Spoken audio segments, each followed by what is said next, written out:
Oh, you're supposed to introduce. I thought you were. Hey, welcome to the Ladybug Project. My name is Kara Adams, the author of 30 Thoughts from a Christian Yogi and the Little Yogi series, a children's series that concentrates on children that struggle with anxiety and that have been through trauma.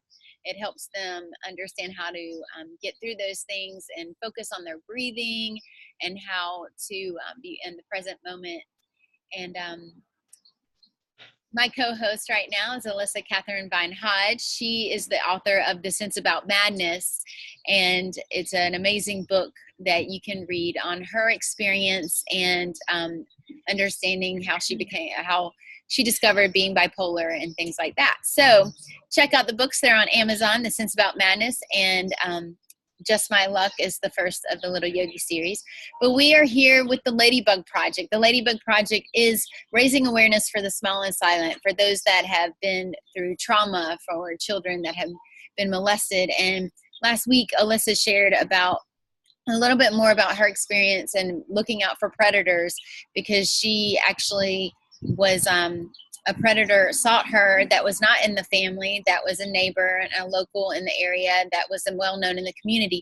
This week we are focusing on predators that are within the family, which is something I experienced as a child. So Alyssa, we were just talking about, before we started the video, we were talking about questions she's going to ask me today about predators, and or just anything that you guys can relate to. That is why we're here. That is why we started the Ladybug Project, because this isn't just something, hey, like we agreed to do just to do. It's something that we both are very passionate about, and we are trying to raise awareness for, and we're actually have a lot of behind the scenes that we're focusing on creating something to fund the Ladybug Project and to go into more communities, to go into schools, to go into counseling centers, so that we can leave an impact, and that the children that are silent because they don't know how to speak up for their own voice will have someone that can do that for them. So if you want to join our team, please let us know. You can always message us. You can look at our websites. You can get in touch with us through email and things like that, and social media. All the links are in your upper right-hand corner. Alyssa, you want to go ahead and start it off? Mm-hmm. So last week, as Kara said, I talked about my own experience and about systemic grooming, where predators groom entire communities to gain trust. This week, we're focusing on abuse within the family. So a lot of times the predator doesn't really need to groom the child or the family, because there's already a given assumption that our family members create safety for the children. So I was looking at some statistics and found varying statistics, but about 30 to 60%, somewhere in that window, of child sexual abuse takes place within the family. So Kara, based on what you know from your own experience, do you feel that the predator you were victimized by gave off any warning signs that the family could have seen, or was it just a situation where maybe you were exhibiting signs, but there was so much trust within the family that it really couldn't have been detected? Or what kind of enlightenment can you shed on abuse that takes place within the family? There were no warning signs, I believe, because even just thinking about how it wasn't just me in the family, there were others actually affected by it. I honestly believe that my predator, he was a close family member, and I think it was more than just me and some other people in my family. I think he actually kind of weeded out, like you were saying last week, like predators, they weed out and they seek out kids. And so I believe it was more than just me and some people in my family. I believe it was some of the neighbors for him that he sought out, because every time we went over there, they were next door or across the street from kids that were around my age. And so there were always kids around. And they would come over randomly, and they'd be like, yeah, we come over all the time. And now, like, looking back, that makes so much more sense.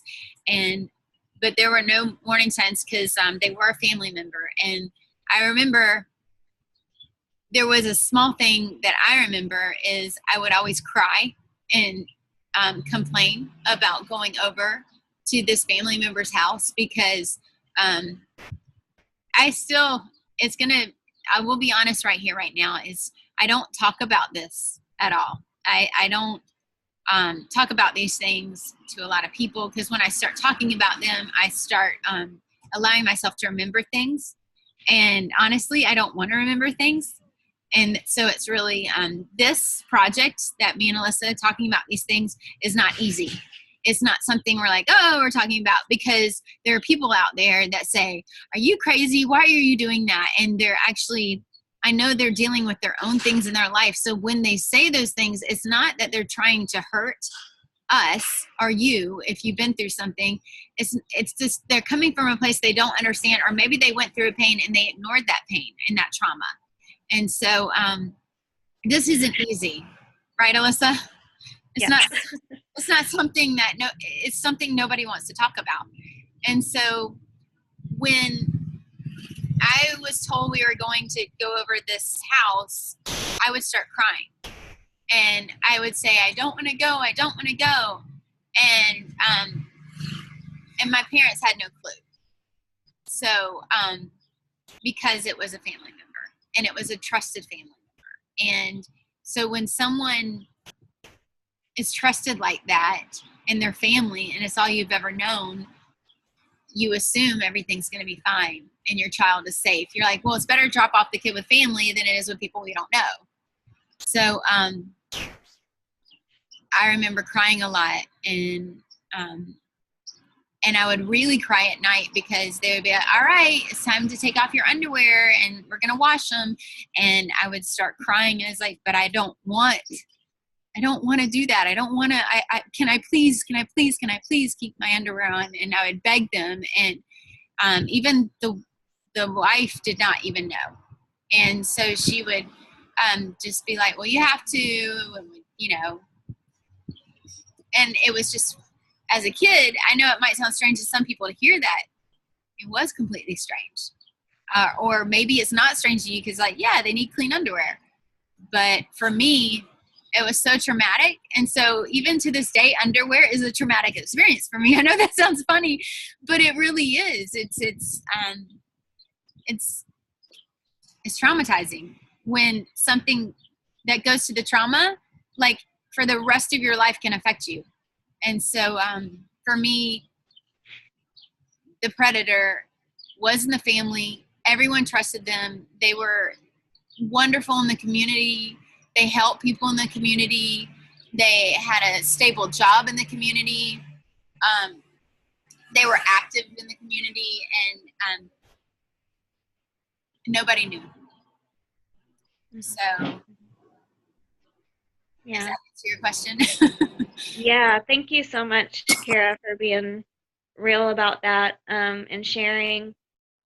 And I do just want to, in closing, agree with you and let people know that this is very hard to do. And last week, when I shared, was the very first time I ever spoke about my predator and who they were in the community.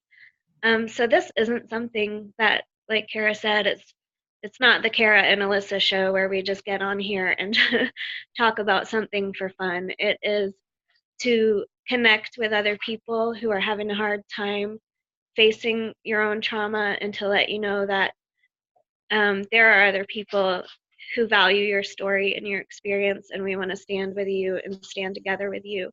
And for those who haven't been traumatized in this specific way, still to just raise a comfort level that this is something that needs to be talked about. Because whether or not it has affected you specifically, 1 out of 5 children, and that's adding boys and girls together, 1 out of 5 children has been sexually abused. So if it's not you, you at least know 5 people in your life. You know someone that this has happened to. So we're going to continue to talk about it and continue to do this project.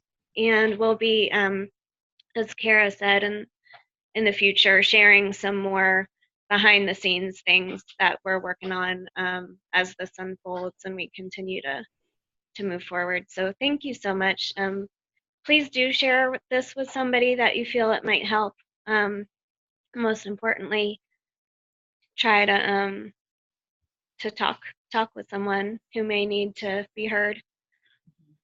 So I will. And I want to close also with, like I said, you know, not every child, just because they start complaining or getting frustrated about something, it doesn't mean they've suffered a trauma, but be very keen if you have children to listen. And if they're getting upset specifically every time around this person, or they have to see this person, or there's something off, please listen to that.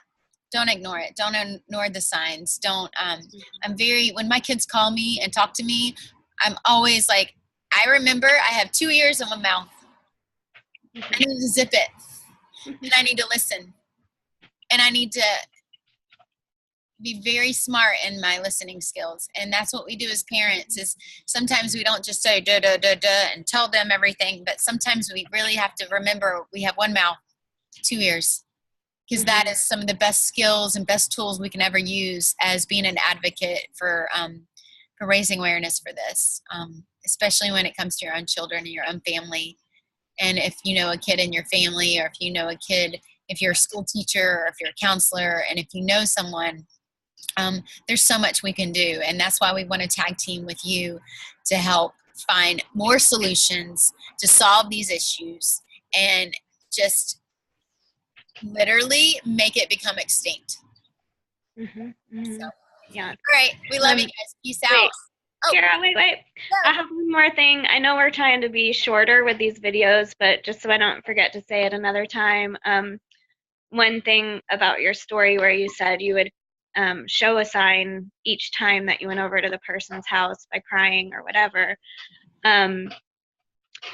For me in my situation, when I would come back from the predator's house each time, I seemed completely happy and fine, which is why my parents didn't know or realize anything. But the signs showed up at completely other random times. Like if my parents were going out on a date, I would cry and not want them to leave, or I'd get spontaneously sick.